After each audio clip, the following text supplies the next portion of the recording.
Are you tired of blowing out your back at the bathtub while washing your dog or subjecting your canine to a water torture bath while leashed up to a post outside? Now there's a far more effective way to wash your pet while saving your back and keeping your dog happy. It's called Booster Bath, a portable bathtub on legs. Head over to boosterbath.com, one word, and pick one up. Available in 3 sizes, this tub system features a drain, a soap cubby, and water-controlling wand. This tub conveniently breaks down to be stored when not in use. Want to save 10% on your first-time purchase? Head over and sign up today to make that happen. Boosterbath.com.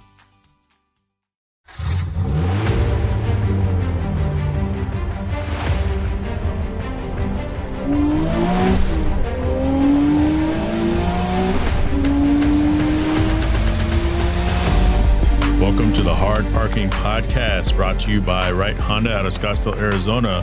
I'm your host, Jay Finning. It is 2021. So if you're keeping track, it is now 2021. 2020 is in our rear view. Hope you all had an excellent New Year's Eve. At my house, it was really reserved. It was just myself, my wife, and my dog. My wife got a little sick. You got to remember, you could still have a cold. You could still catch the flu. But all our neighbors were doing all the fireworks and stuff, which drives Izzy typically crazy. But this year, we were armed with CBD strips. Coming up on this show, it's a little bit about car people. A lot of times people come to me and they say, you're a car person, I'm not a car person. And for some of us, cars is everything. Some of us, cars is only a way to get you to point A to point B. I would argue that many of you are car people and you don't even know you're car people. It doesn't take a lot to be a car person. And so today with Wilson and Ray in studio, by the way, these are both my brother-in-laws. Ray's always done car show stuff. Wilson hasn't. Wilson comes to some of the events that I throw every once in a while, but not all the time.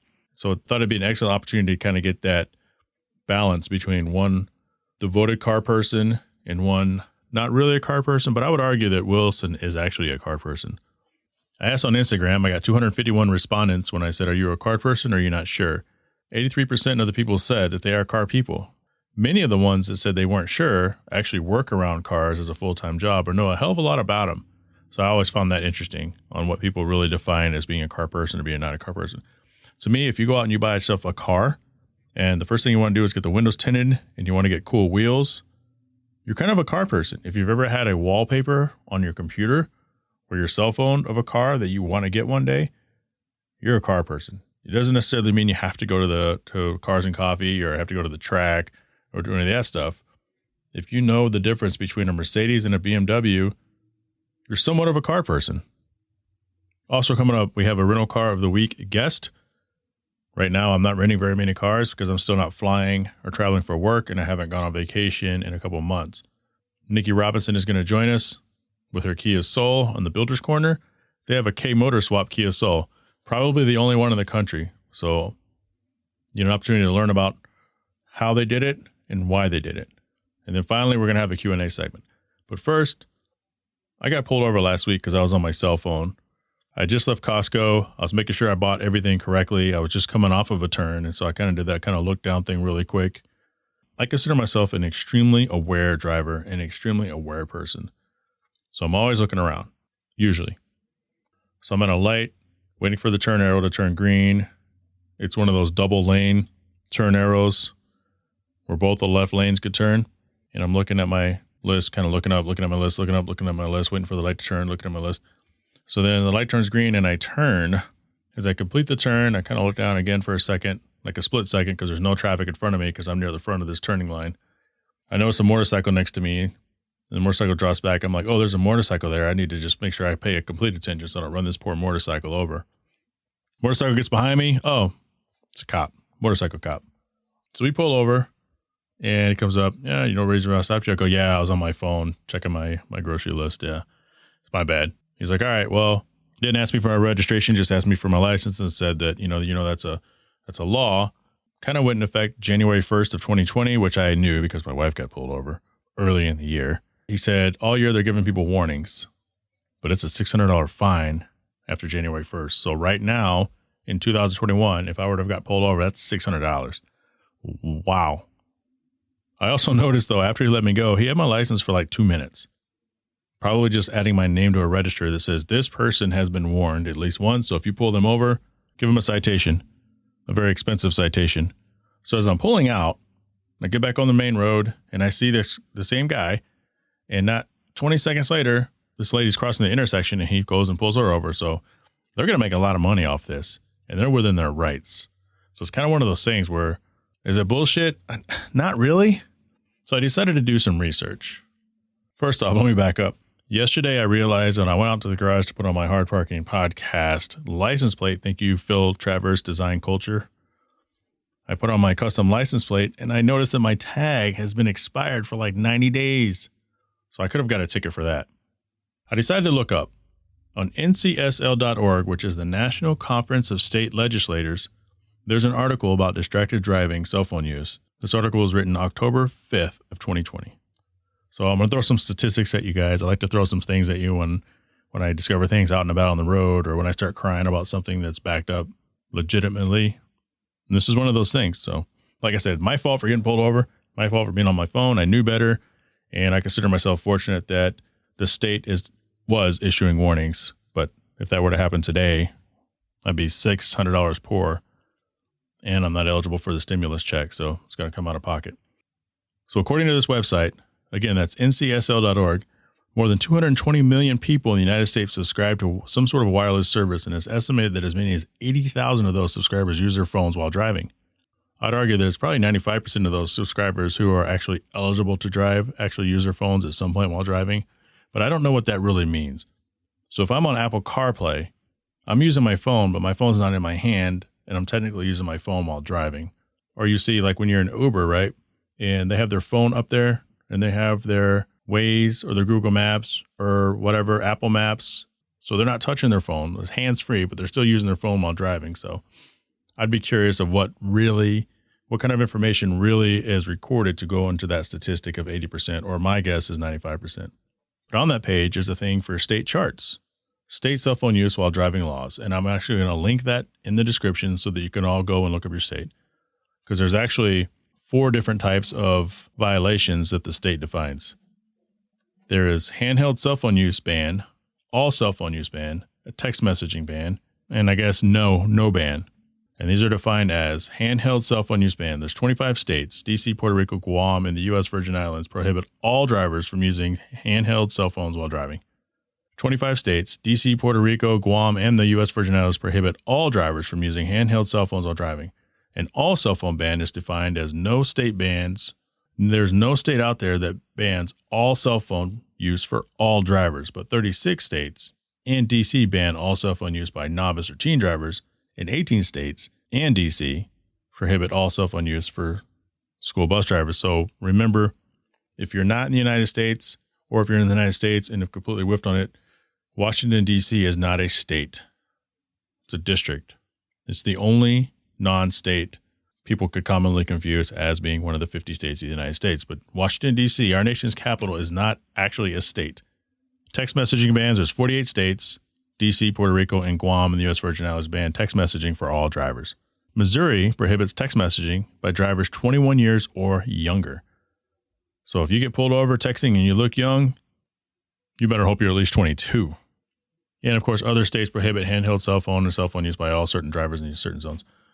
So I looked up Arizona, and we have the handheld ban for all drivers in all zones. And this is defined as all drivers will receive a warning for violations until January 1st, 2021. So warning time is over, guys. We've had a year and then some. After that date, drivers will receive a civil penalty for violation. The officer who pulled me over told me $600. Here's the thing. It is financially gaining for your state to participate. Like, this isn't designed to hold you down, because there's a couple things. It's for your safety, and they get paid extra for ensuring your safety by enforcing these laws. So it's a win-win for them.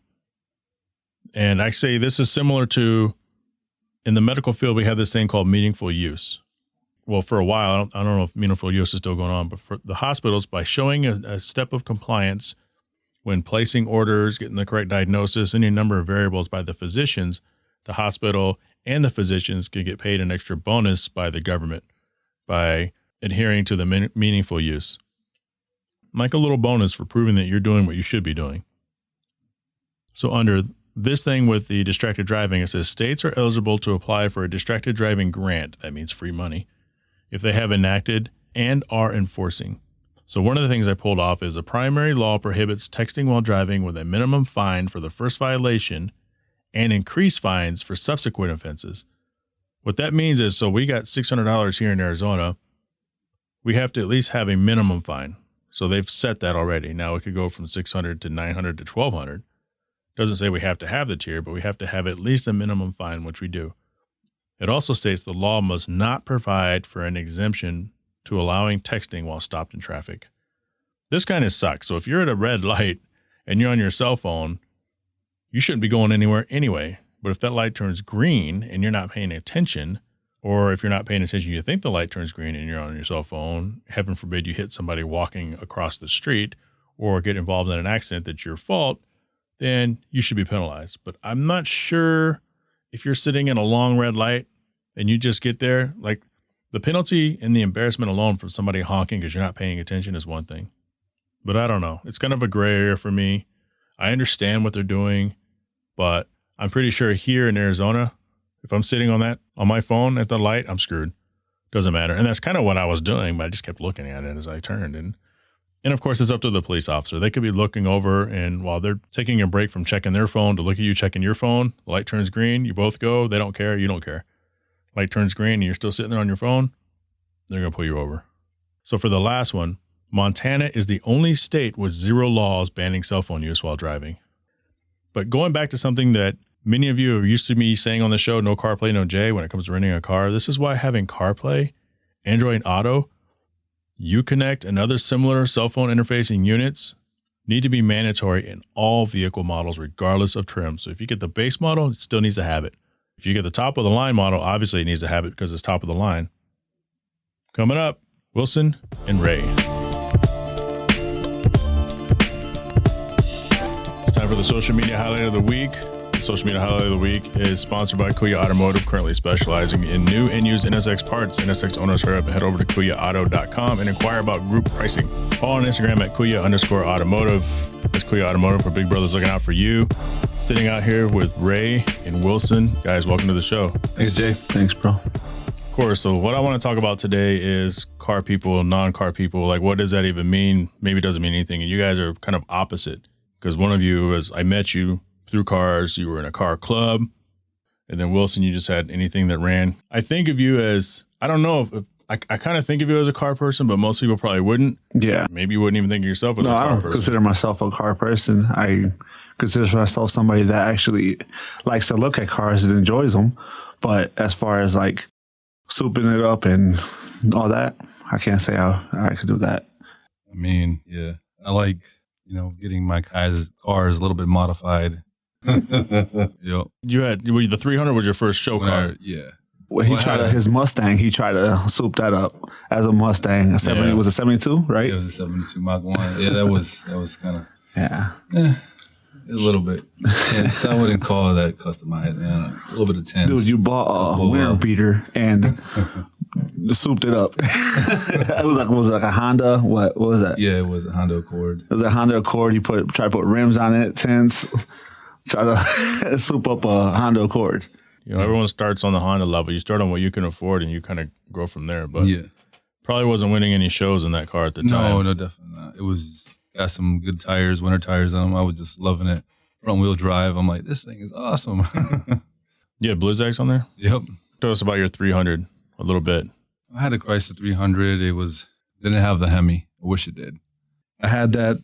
I wanted to be different, and everybody was, putting the Bentley grills on that thing, and I was like, yeah, I like that look. That's sweet. So I'm like, I'm gonna go ahead and get me a grill. I got a plastic one at first, and then I was like, yeah, it looks sweet. And then everybody just got it. I went to an E&G grill, which is all stainless steel. Yeah, and then I had it two-toned. Candy apple red, right? It wasn't it was like, I can't remember what it was. It was like not much of a car person. Yeah. No, it was burgundy, kind of metallic, house of colors paint. And then I had the cream in the bottom. But it was I had a lot of looks. After I did that, everybody was like, oh man, it's sweet. Of course, I lowered it, and then I put some 22s on it too. So it looked the part, I guess. But you were in the car club then as well, right? Yep. I was in the New Age Customs. New Age Customs, rolling around looking like raspberry creamsicle. Yeah. Well, he actually worked on the paint job. He was there at the shop actually working on his vehicle. Yeah, I remember at the paint shop. I kind of remember that. And then you had the Chrysler Aspen. Yeah, yep. Optimus Prime. Yep, I did. Yep, I needed a theme. I saw a lot of guys doing themes for the car shows, and I asked the kids, I'm like, what should I do? And they're like, Transformers was crazy at that time. So I'm like, let's do Transformers. I'm going to call it Optimus. Ran through with it and just changed every logo on the grill. I had them actually custom made so that it looked legit. It wasn't just placed on there. And the headlights were actually redone with halos in them, and they actually had the emblems inside of it. So I think it looked official. But for somebody who, because it's hard for people to understand, I think, that aren't into cars or don't consider themselves car people. And then there's a lot of car people who don't know shit about car shows and the car show scene. There's the autocrossers that do know, but then there's the purists, the elitists, and we've all ran into them on some level where they can either look down or they don't understand. Like, just the people who say, how much horsepower do you get for that sticker on your car? Mm-hmm. When we know, we've competed in the car show, you need that stuff on your car to get points. It's all, there's a point system there. You got your hood open, that's a point right there. Just looking at it, even if it's just clean, you're showing off your engine bay, showing it's clean. Rims, stance, you have anything custom or, non-original inside. I mean, don't get me wrong. You can go ahead and, this car shows with all original parts and stuff like that. You still get, top points for that too. But, there's all kinds. But usually if you're driving around a newer vehicle, you're not going to go ahead and get an original car, unless it's like a certain special edition. But if it's a newer vehicle, you definitely going to put some wheels on it or make it look, for your liking. Everybody has different tastes. So, right, because some shows are some things that you can pull up and you can have something like there's that car show. So you're down from Michigan. Yep. And Wilson lives local. So there was that one car show I went to, Outer Limits or something like that. Mm-hmm. I don't think it was Outer Limits. Out of Control. Out of Control in Saginaw. Yeah. Right, and there was all those Corvettes. They had Lambo doors. Oh yeah. Right. They had anything chrome you can buy from, anywhere from Walmart to Pep Boys. Mm-hmm. But they all did it the same. And so somebody on the outside looking in and be like, God damn, what the fuck is wrong with these people? Yeah. But when they show up, like they're all one team, and it's like if you're in the show, it's like next level custom work, and you're gonna win some shit. Mm-hmm. There's a thin line, right, between like super shitty and then like super show car or whatever. I mean, it's all everybody's liking too. Like, it's your taste. It doesn't matter sometimes. I like this. I'm doing what I'm doing. You look at it, you're like, oh, that's a little much, right? But everybody's different. So, but certain cars, especially like you could do that to not to downgrade the brand of Honda Accord or something, and you don't purchase fuck with my Hondas. That's what I'm saying. Like if you put custom work to that, it might not be as expensive as doing that, modifying it to a Corvette, right? Facts. But at the same time, that Honda actually looks better because the way it's done. And if you do that to a Corvette, it looks too much. Taking the value from it, right? Yeah, it doesn't take, it looks ridiculous, sometimes, but it is what it is, and everybody has their own style. But damn, just because you're wearing that shirt doesn't mean like you have to act that shirt. He's got a One Auto shirt on, that includes everybody. Everybody's got their own deal. Yeah. Wilson, what about some of your cars over the years? Because I remember you had a Honda. What was that? A Honda Accord. That white thing. A Honda Accord, yeah. It was my first actual vehicle. It was a stick shift. I loved it. I think I literally rode that thing until it died. Floor rusted out. Hands, you see little feet running with your necks on. It wasn't rusted out, but I did clutch problems. I not so much the clutch because my uncle actually changed that out, but alternator went out. So I had always park on a hill. So kind of just like, not the alternator, but the starter. Yeah, the starter. Yeah, the starter. Push it a little bit. Yeah. So you got to push in and shift it, and then it'll start up. I think I did that for probably at least 3 months before I actually got a starter. That's wild, man. Yeah. But I always try to keep it clean because my Ray will always be talking about me. Oh, check this, check that. Yeah. Like, yeah. You should do this. Hard on him for his car. No, I was just saying you should do this, you should do that. It was good suggestions. It was more like that. But Yeah. it wasn't like do it, but it was more like it looks sweet if you did this. Yeah. Would you let him roll with you to the car clubs in his car, or do you have to ride with you? I think he would, if he wanted to. I would like to ride with him because just to be in his cars, it's like a different feeling where I guess it's more being proud as a brother. It's like, oh, you got a dope car. I'm just going to hang out with him. Did that kind of, do you think that inspired you at all?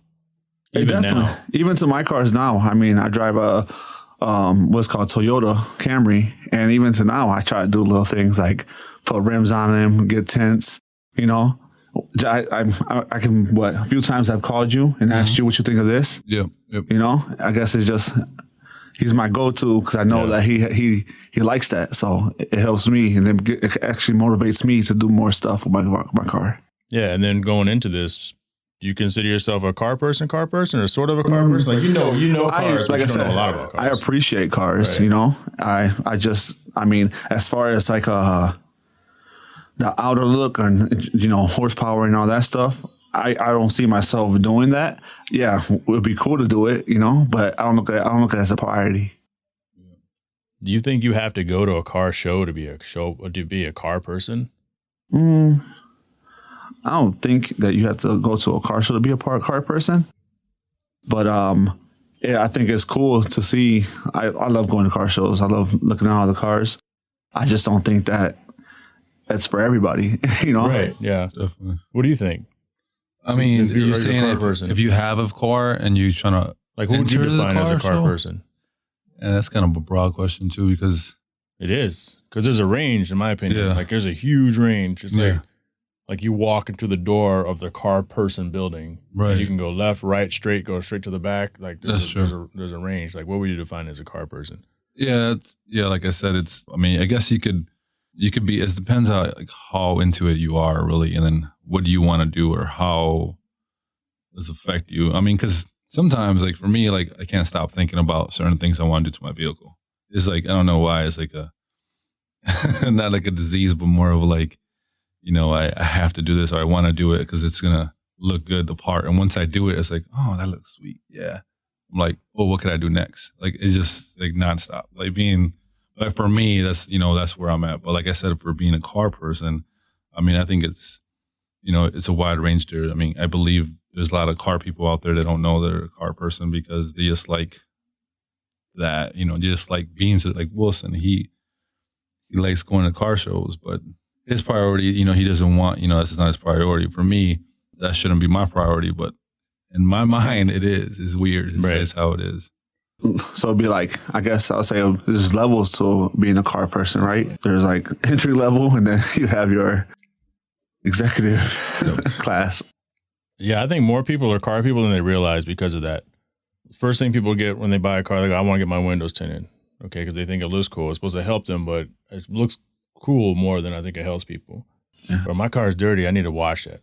Like, my wife is not a car person. She'll tell you that.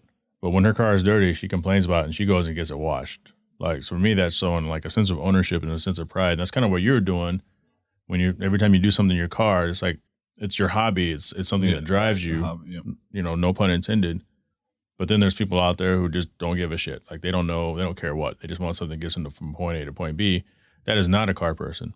But if you say, okay, well, I want a car that's 14 to 16,000, no, it needs to be reliable, and these are the three cars I think are really cute that I really like, then if you have an idea of what you want, you're probably a car person in a sense, but you're not, like you were saying, Wilson, you're not obsessive and going to the Concourse Elegance and going to Barrett Jackson and going to Cars and Coffee. People who will go to Cars and Coffee that you'll never catch at Out of Control Car Show. Definitely not. You know, and there's people at Out of Control Car Show you're never going to catch at Cars and Coffee. Yeah. And they're both car people with completely different makeup. Right. And I think the people on the outside, some people listen to this podcast, they come and tell me, it's like, I like your podcast, but I'm not a car person. You kind of are. Yeah. A lot of people are. As if you appreciate it, right? Wouldn't that make you kind of a car person? That's what's up. Right? That's what's up. Yes, sir. So what's next for you? Because you know kind of what you want. Like you guys are looking at getting a new Charger at one point, and you're looking at getting this, getting at that. Yeah. I'm looking for a pickup, like a Tundra. That's what I want. Something that's bigger. Why a Tundra? I just love Tundras. I mean, I love Toyota. I mean, I just enjoy how durable they are. Not as much maintenance, I feel. Expensive. Very expensive, but I feel like if you're going to buy something, might as well buy something that's going to last. It'll take me to point A and point B, and I could still look stylish. Like the Tacomas. I love the Tacomas as well. Tacos. There's a lot of lifted ones over here in this area, too. Yeah. Oh, yeah. We have an Arizona Adventure Group out here, and there's hundreds of members in there. They go out and just do all sorts of stuff, and that's a completely different type of car person. Yeah. Completely different. You're never going to see him at Cars and Coffee. You're never going to see him at Hot Import Nights. You might see him at the Dove Show. There's different things. Like, what's up with you? I drop $100,000 in your pocket right now. What are you going to get for a vehicle? Oof. I'm a Mopar or no car guy, That's how it is. And it's always been for a long time since I got the 300 and then Chrysler Aspen and I had the Dodge Durango now. But I have to get that new SRT Hellcat Durango just because it's one time off, I guess they're saying. I'm going to make it one time and it's enough space for my family. So I think I would do something like that. Obviously, it's $100,000 right there. So you going to any car shows? You're going to enter in any car shows or doing any of that car stuff? I don't know. Well, last year I started running kind of a Cars and Coffee for my business in Holland, Michigan for soak and wet detail. But I've been doing that once a month. So I think if I always felt like I missed it because I could never get out because I'm always working. The car scene, every time I did have a cancellation or book something late, I always felt like I wanted to go to Grand Rapids and go to a Cars and Coffee. So I always did that and then go all the way back to the shop and then, do what I had to do. So now I'm bringing the show to, Holland, to us. So now once a month, I'm going to have, every Saturday, I'm going to have a little Cars and Coffee. It does, open to anybody. I think that's my plan. I don't know if I could say, yeah, I'm going to go to car shows, but my plan is really to have the car show come to us. Yeah. Wilson, $100,000. What are you getting? Oh, wow. $100,000. Well, I've always wanted like a pair of cars. I don't know if it'll be like one, but I always wanted to do either like a SUV and a car, and I pretty much make it identical. So it's just like that. That's just always something that I was always wanted. Because for me and my wife, I ride one, she rides the other. It was just something like that. But if I was to do it, I'd say I think Cadillacs, just like the CTS. I've always wanted a CTS V, but of course that's what everybody was screaming right now listening to the podcast.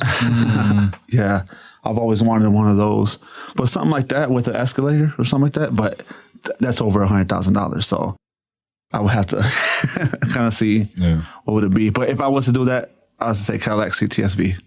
See, that's an answer from a very entry. Like he just walked in the door of the car person building, right? Because you're still a car person. Yeah. But you're not so into it where you're like, I'm going to get the Hellcat Durango on some Daytons. No, I don't know about that, but yeah. Stuff like that.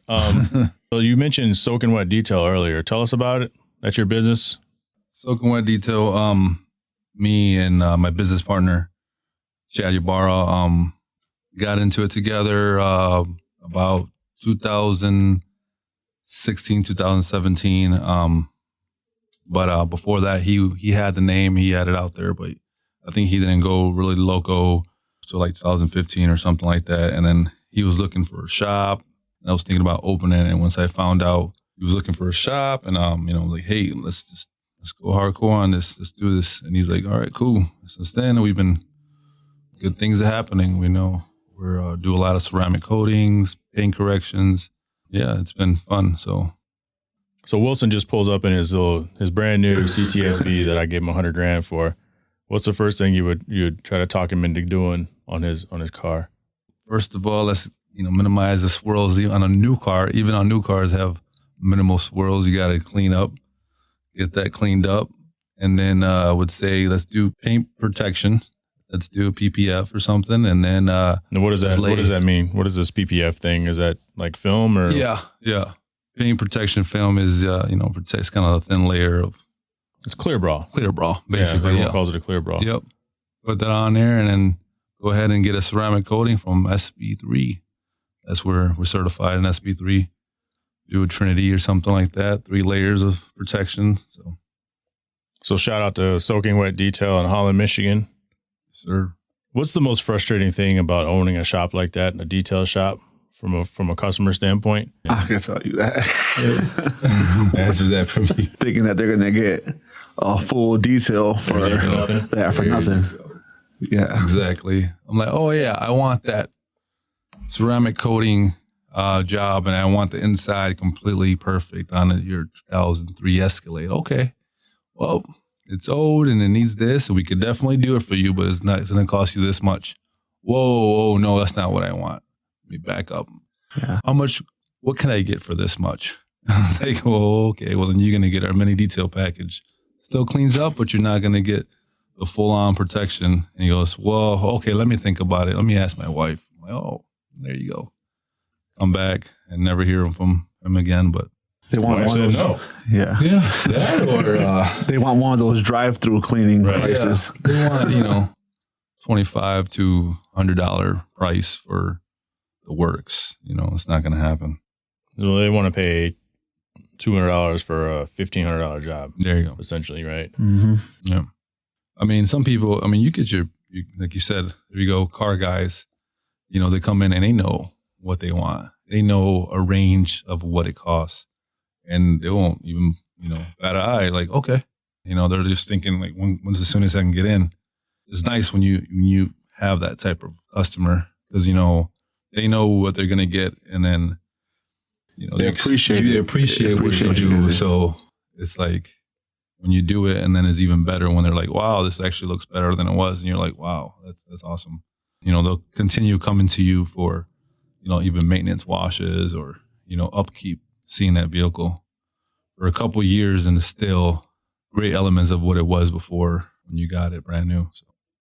Especially like living in Michigan where there's salt and everything that destroys your car. Yeah, definitely.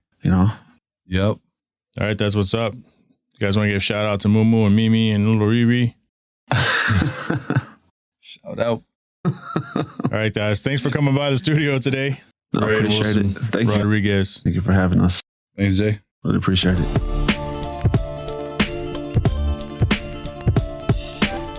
It's time for the rental car of the week. Sponsored by Higher Quality Detail out of Tempe, Arizona, specializes in premium vehicle protection, solutions, and cosmetic customizations as your one-stop shop, ranging from basic detailing options through ceramic coating, paint correction, protection films, and more. Visit Ceramic Pro Arizona, one word, on Instagram, or Higher Quality Detail, HYER, qualitydetail.com online, and get started looking your best today.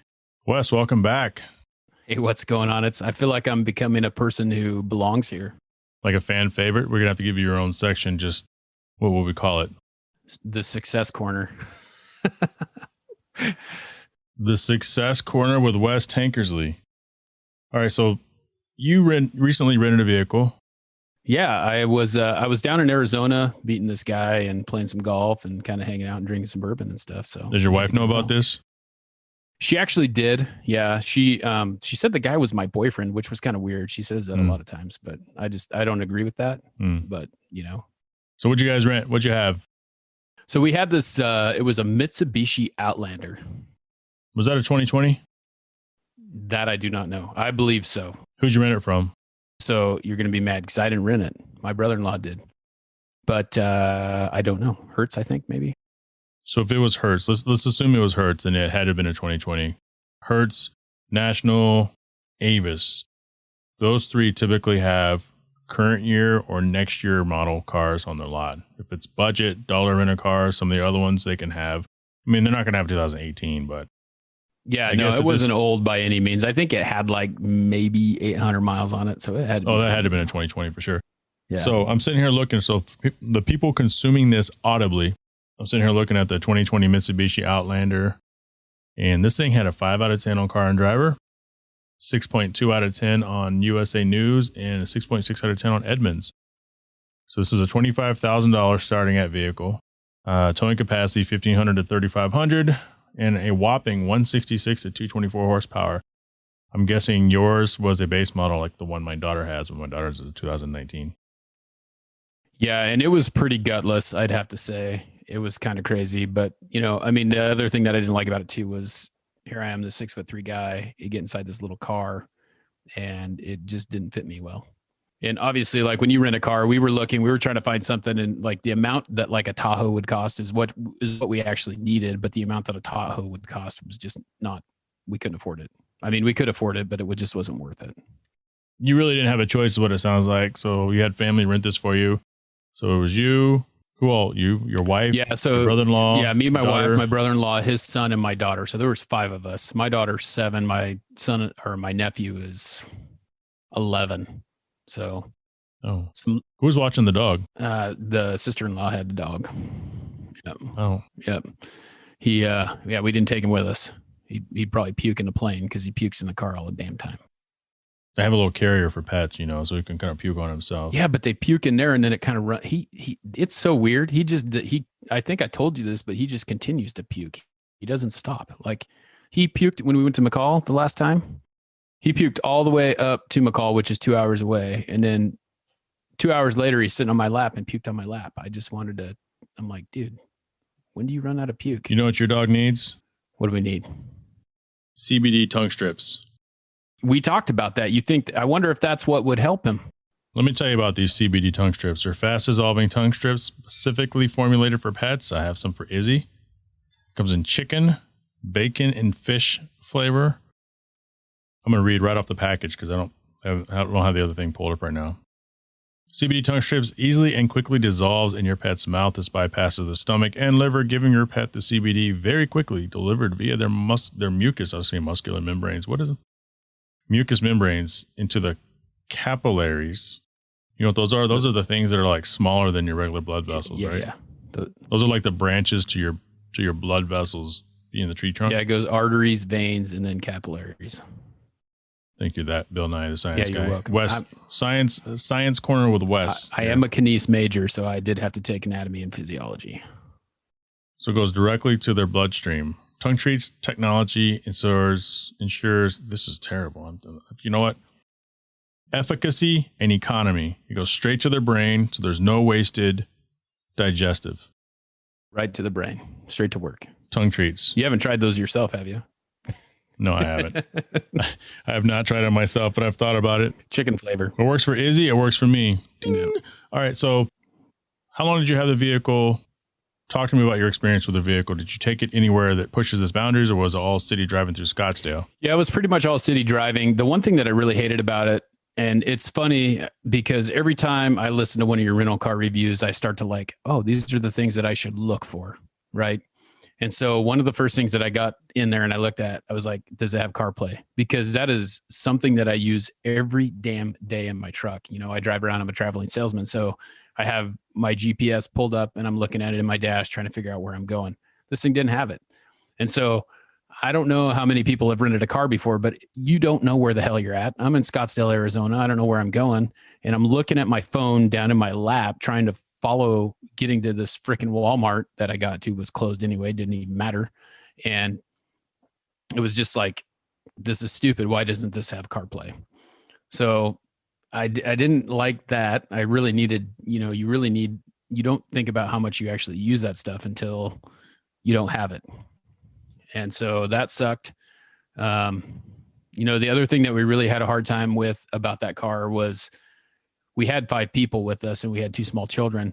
I didn't realize until I started looking for the safety belts, because we couldn't find the safety belts in the back. Like they fell behind the seat, but we still couldn't find them. But we realized that this thing had a 3rd row of seats, which completely made no sense that it had a 3rd row of seats anyway, because the back was very small.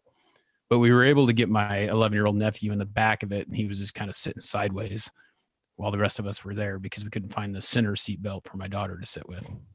So it's another one of those vehicles where it offers a 3rd row at the gross expense of any storage. So if you're picking this thing up from the airport, you can't do shit with it. But if you already have your luggage somewhere and you're carpooling, then it works out even with smaller rear seats. Is what I'm hearing. Yeah, and it worked out fine for us when we got picked up from the airport because my brother-in-law and his son were already there. So my brother-in-law jumped in the car and he came and got us. He had already packed all his stuff and had it at the hotel.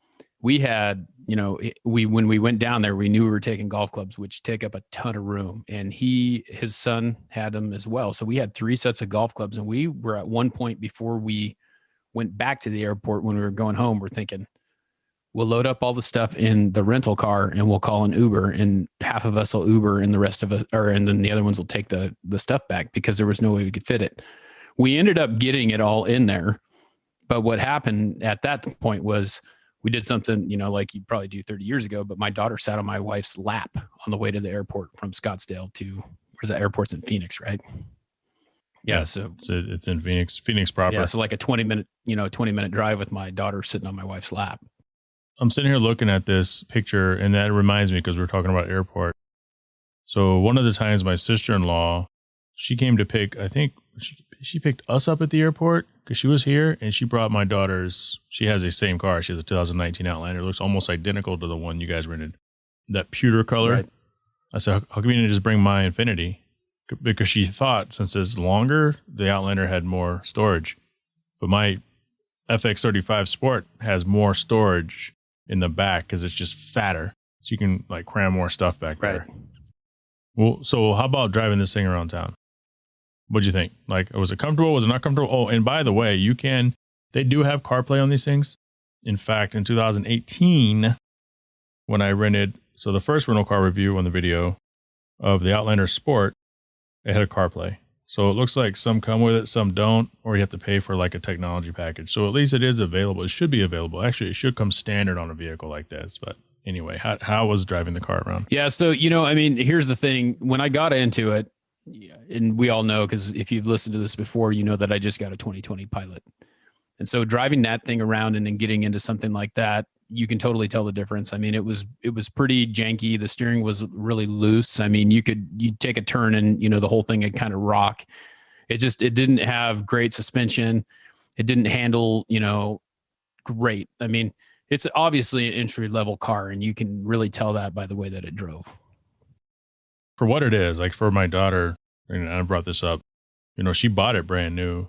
And I think for her, it was extremely good value in buying a brand new SUV for her, and Zeke. But even like when we go out for the family, we'll go out and have brunch or something, and we end up driving her vehicle. I have to drive, and that thing is not comfortable at all. Not even a little bit. So it's definitely doesn't have some sort of it's not tight steering or any of that kind of stuff. What did you like about it? Anything? It did, like I said, like you said, there's kind of this expectation that I have, being, just turning 40 and driving lots of different cars, like kind of knowing what they're like, for a younger person who needs something to get around. I think it would be a great car because it's got plenty of room in it. It does have that third row seat. If you have a younger family, it would work well. But when you have older kids or older people and things like that and adults in it, and you want to take a trip or something like that, it's not really comfortable for that. I mean, it did the job. It served its purpose. It got us around. It got us where we needed to go. But, would I buy one? No, I don't think so. Would I rent one again? I've had a couple cars that I've rented, and I honestly, like, if we didn't have all the luggage that we have, I would rather have a sedan. I rented a Toyota Camry one time. It's like a 2018 Toyota Camry. Nice car. It was awesome. I mean, I've definitely had better experiences. The last one that we rented was like a Kia something or other, maybe a Kia, I don't know, the Kia SUV. It was terrible. So it was definitely better than that. But, it served its purpose. It did what it is. It's a rental car. It's not like I'm going to drive it around for the rest of my life. I don't know that I would ever buy one. I would say that. I wonder if it was a Kia Sportage, like the last gen, or Kia Soul or Sportage. I think Sportage. I think they made them. Oh, I don't want to hijack my crappy internet here. Let's see. It was a Sportage. Now that you said, I was trying to remember what it was, but it didn't look like, like when the Kia Sportage is. Oh, they still make them. Yeah. Who'd have thunk? Yeah. When they came out, you they had that distinct look. They were just this funky looking, almost like a RAV4 kind of looking thing. And now I mean, not even RAV4 doesn't look like a RAV4 used to, but I'll tell you my Kia Sportage story. So when these things first came out, I want to say in the mid to late 90s, I used to want one.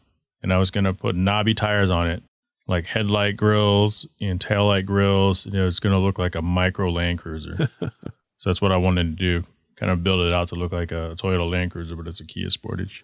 That's my Kia story. Yeah, you should have got one of those. You ever seen those? So Jeeps were a big thing, like when we were growing up or whatever, like having a Jeep Wrangler or a Willys Jeep or whatever. But those Suzuki Samurais, you ever seen one of those before? Yeah, it was the Samurai. It was the Suzuki Samurai versus the Geo Tracker. Right. For a while, Weren't they the same thing? Oh, you mean like corporate cousins? Yeah. I don't remember. Yeah. It's kind of like Geo and like how Geo went to Chevy or whatever, but I don't think Geo was ever. No, they never made like a. I think it was always shit. Yeah. I said we're still trying to get a One Auto sticker on a Geo Metro thoe. You know what? Somebody DM'd me on that. Are you serious? And I responded, and I don't. Yeah. Someone's like, "Hey, you're trying to get I don't know, but we'll research that. I guess a little bit after the call.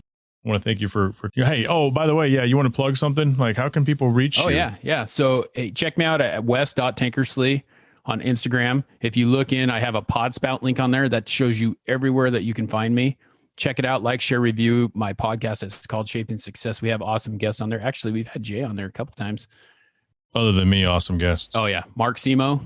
He's we're actually going to do, and I'll announce this here, I guess. We're going to do another interview with Mark Simo. It'll probably come out before this one comes out, I'm guessing. But check out Mark Simo. I don't know if you know who he is. He's the CEO, founder of Trust Me Vodka. Isn't he the guy from No Fear? Like, he didn't do the No Fear? That's the guy. No Fear, Life's a Beach, Bad Boy Club. Life's a Beach. Spy Eyewear. Trust Me Vodka. Trust Me Vodka. That Mark Simo? Mark Simo.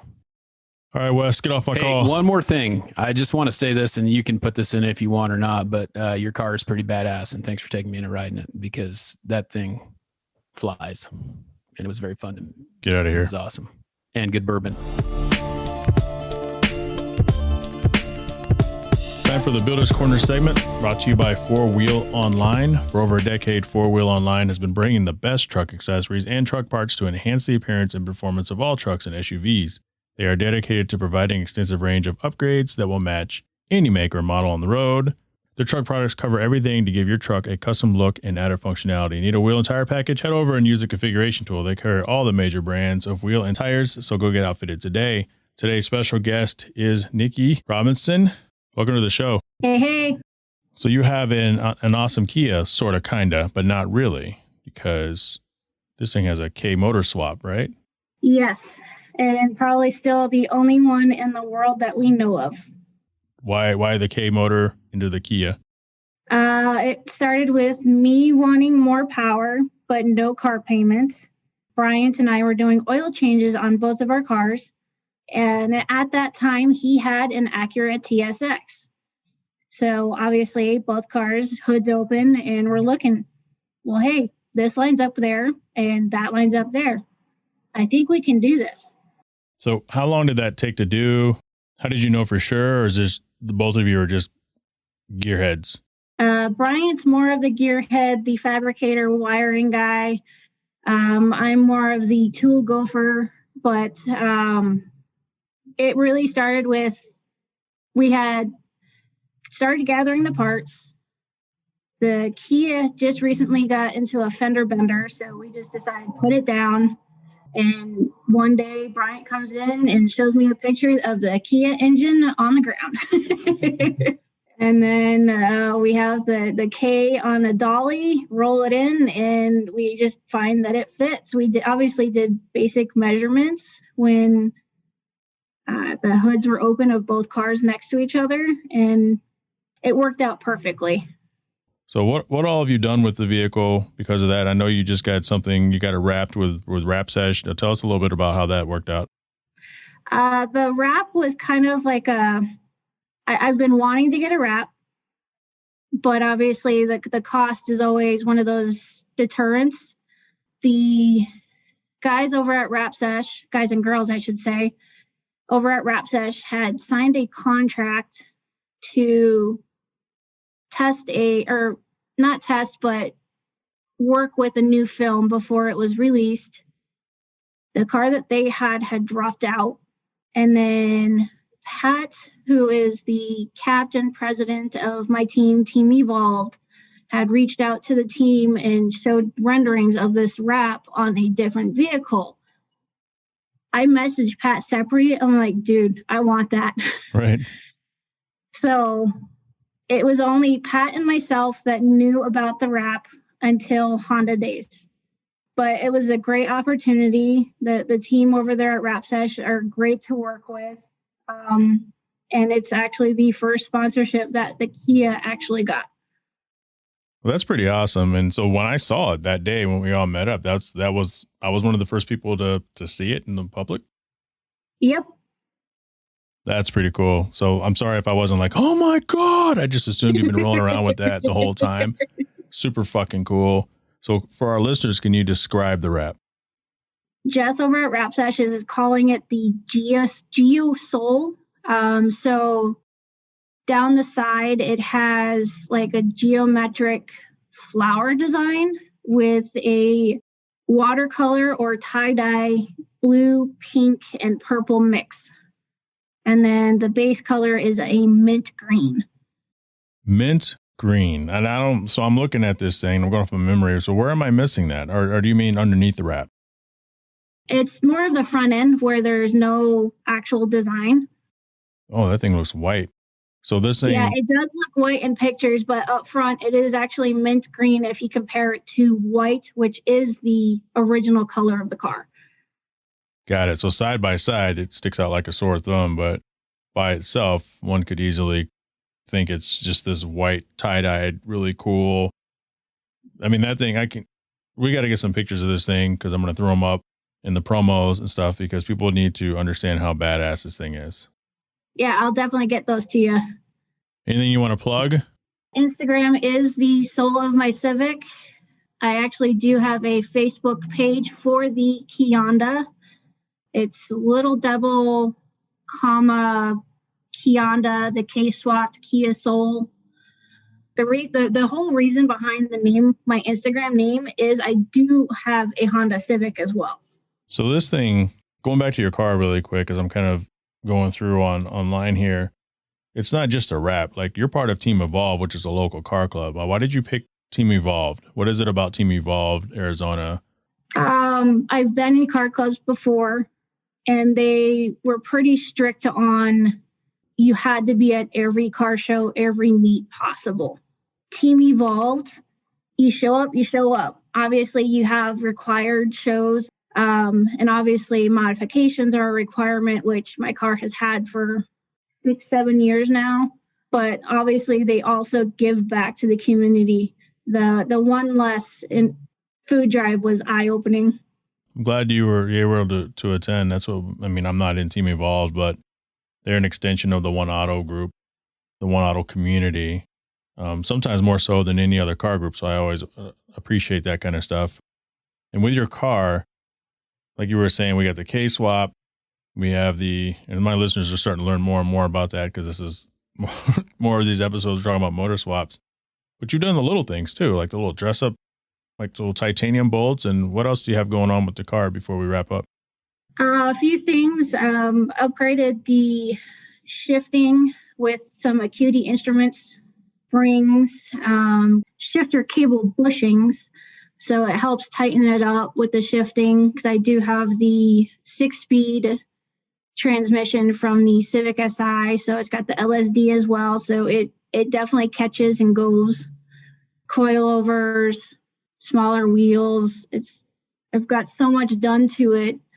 It's hard to keep track. So this is why I asked you that, because I want my listeners to understand, like, you know what you have. And I think it's awesome because I'm thinking back as I'm listening to you talk in the late 90s, like it wasn't really, because we have this is import, like imports are gaining notoriety for the last 15, 20 years. But back then it was very uncommon for females to be in the car scene. There weren't like the boyfriend's girlfriend type of deal. Or, or I just got this cool Mitsubishi Eclipse, check it out, bone stock. And the car women back then were more into the classic cars. You know, they knew about their U.S., you know, the American muscle, whereas now you're starting to see it. It doesn't matter the make of the vehicle, where in the world it's coming from. Like, it just seems more involved. And that's one thing that I've noticed out in the community. And I'm sure you've noticed that as well. Yeah, for sure. And it's funny thinking about when I bought this Kia Soul brand new almost 10 years ago, it was to get me from point A to point B. And now look at it. Got an engine swap that's been going for 2 years now. And it's just crazy. And I grew up around that American muscle. My dad had a 68 Camaro. So I'm still surprised that I didn't get into that. But instead, I got into the imports. Well, you still have a chick car. Yes. That's all right. That's all right. Thanks, Nikki, for coming on. Oh, not a problem. It was a pleasure talking. It's time for the Q&A segment sponsored by NSX Channel on Instagram, your number one source of NSX content. Follow them at NSX Channel on Instagram. I only have 2 questions for you guys today, and these are actually carried over from the previous episode. I thought the questions were really good. Well, one question I think is a lot better than the other. Sorry, Neil, your question is but it was worth answering. First question comes from Travis Rowe. At what point did you decide the One Auto movement and Hard Parking Podcast was the direction you wanted to go? Time is precious this day and age, and I expect these endeavors to take a fair bit of time. They do. What has been the most rewarding from these projects? Travis, that's a really good question. For those of you who don't know the history of One Auto, that's the One Auto movement, oneautomovement.com. Shameless plug, OneAuto_movement on Instagram. It's a car culture and a community designed to let everybody know you're not alone. We're all in this together. We're all into cars. We're all into lifestyle. We're all into lifestyle around cars. Going back to the original topic of this show, are you a car person? There's a lot of people out there who have their trucks and they buy them so they can go camping with their other friends with trucks. They probably don't consider themselves car people, but they use that, pun intended, as a vehicle to connect with other people and go and do things. That's the One Auto Movement lifestyle. That's the One Auto Movement culture. And it's comprised of people who, some people like cars and coffee. Some people hate cars and coffee. Some people go to car shows where your car gets judged for trophies. A lot of people who love cars and are car people do not go to those shows and don't like them. You have the people who go to the racetrack. They do the quarter mile runs, or they do the circuit, the closed course racetracks. Those are car people. Not all car people are the same, but one thing we all have in common is we're all fueled by our passion for the car community in some way, shape, or form. That's why One Auto is there. And I think the most rewarding thing that's come from One Auto is the wide spectrum of reach of people who are proud to consider themselves part of the One Auto movement, because it's not a car club. It's an automotive peace sign. Really, it's automotive unity. I have one family out there. The sons, the father, and the grandpa, they all have One Auto on their cars. They all have One Auto clothing, gear. And I've had kids come up to me in the past that they're not even old enough to drive yet, and they love what we're doing. You know, every once in a while I'll get an email that says, or a message, oh man, I get my driver's license next week. First thing I'm going to do is buy a One Auto decal. It's like, man, that's huge. It's huge that's so important to you, and it's huge that we're making a difference. That's part of the big accomplishment, but the One Auto cannot exist without the people out there. Without the people, it's nothing. Just like anything that's community-based. And we're able to do charities all the time. We just, this last year, I guess because it's 21 already, but with as crippled as the car community event-wise was, we were still able to pull together some really good, meaningful events, whether it was with Jane and Right Honda, Right Toyota, or Reborn Social for mental health awareness. That was a huge event. Or even United Food Bank of Arizona. We were still able to get together behind that notion that is the car community, that unity that is the car community, and still do thousands of dollars in charity and make a difference. So that's the biggest thing with One Auto, was making a difference. As far as the podcast goes, after the first handful of episodes, I needed to decide, was I having fun, and was this something I wanted to continue to do indefinitely, regardless of if there was another voice on the mic with me, or what was going to happen with the show. And it gave me something to do while I was traveling. Some of you are new to the show. I do healthcare IT, and when in a normal year, I'm flying out every Sunday, and I'm sleeping at a hotel Sunday night, Monday night, Tuesday night, Wednesday night, and I'm flying home Thursday, usually really late at night. And then I'm home Friday, Saturday, and I fly out again Sunday. So the podcast gave me something to do while I was out at the hotel. And I didn't realize how much the content and quality mattered until I was stuck at home. And it's allowed me to connect with a lot of great people. I have everybody who's listening right now, whether there's 20 of you, 200 of you, or 2,000 of you, there's the people who listen consistently. And that tells me once, when you guys submit questions for the Q&A, and I get the feedback in the mornings when I wake up Monday morning from people who have just listened to the latest episode, I'll get text messages, still no emails, except for John Chu that one time, which by the way, I finally bought a frame. So I'm going to have that hanging up pretty soon. But that tells me that it's important and that matters to me. And that's been the most rewarding is the things that I've been able to build with this podcast. And again, just like with the automotive community or just like One Auto, I can't do it without you guys telling me that it was any good. I can't do it without your participation. And I close every episode with, let's do this, let's grow this thing together. And I 100% believe that. So thank you for being you. Thank you, Travis, for asking that question. Maybe I'll reach out and hook you up with something. Neil Weiss is the other question. Neil asked, do you think the focus on the 90s golden era cars is just nostalgia, or is it based on reaction to the types of cars being produced today? So Chris Cutt, NS Extra, I always fuck it up, Chris. NS Extra.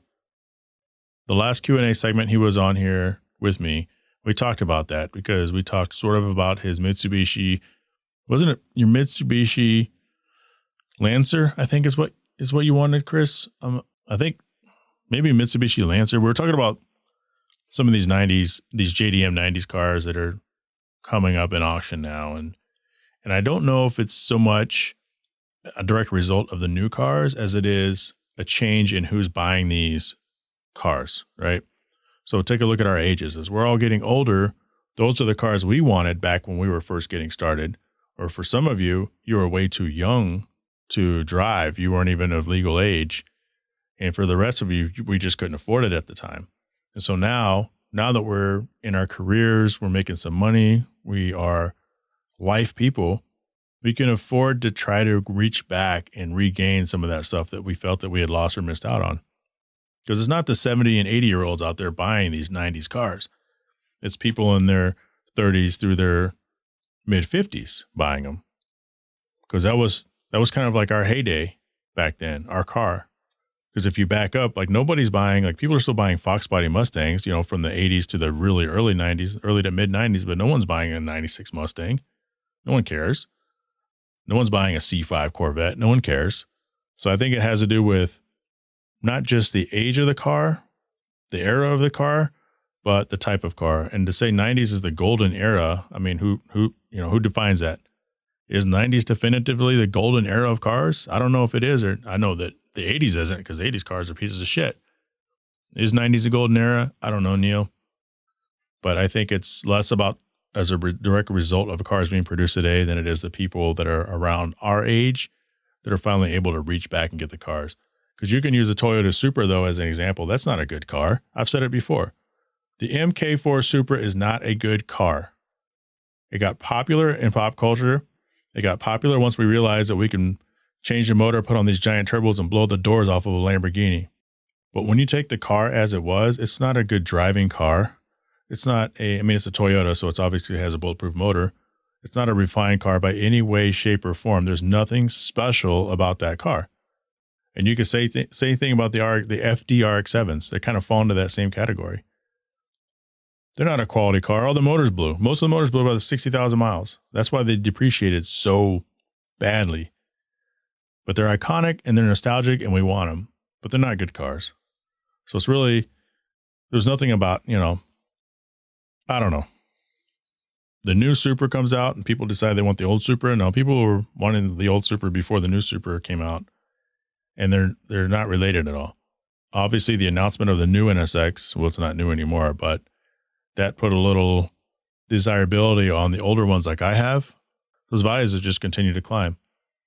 There's a significant production number difference And whether you like the 91 through 2005 NSX or not, that is an extremely well-built, iconic handling machine. And you can't find anywhere to tell you anything otherwise. So I understand that. And that is the Q&A segment.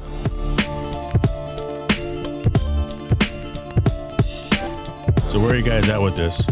After hearing what you've heard today, do you consider yourself a car person or not? Let me know. Reach out to me at hardparkingpodcast@gmail.com, or you can hit me up on Instagram at NA2NSX or J_travels. That's JHAE_travels. Let me know what you thought of the show. Let me know if you're a car person or you're not a car person. Thank you, Ray and Wilson, for being some of my guinea pigs here in my home studio. Thanks, Wes Tankersley, again for joining the show. You're welcome back anytime. At some point, we'll get you here in the studio. We'll have a couple pops and laugh about it. Distracted driving, people. What do you think about the distracted driving? Let me know. If you want to support the show, there is a Patreon. Go to patreon.com, HardParkingPodcast.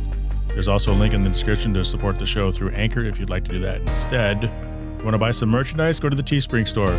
Link is in the description. Gotta thank our sponsors, right? Honda, BoosterBath.com, 4Wheel Online, Kuya Automotive, NSX Channel. Reminder of a programming change. You're now going to get the Hard Parking Podcast every week until I get burned out, and then I'll go back to every 2 weeks. Hopefully I don't get burned out. So be looking out for Hard Parking Podcast, the other side of the wheel. It's a shorter, more car-centric episode. And as always, I can't grow without your help. So if you like the show, tell a friend. Let's do this. Let's grow this thing together.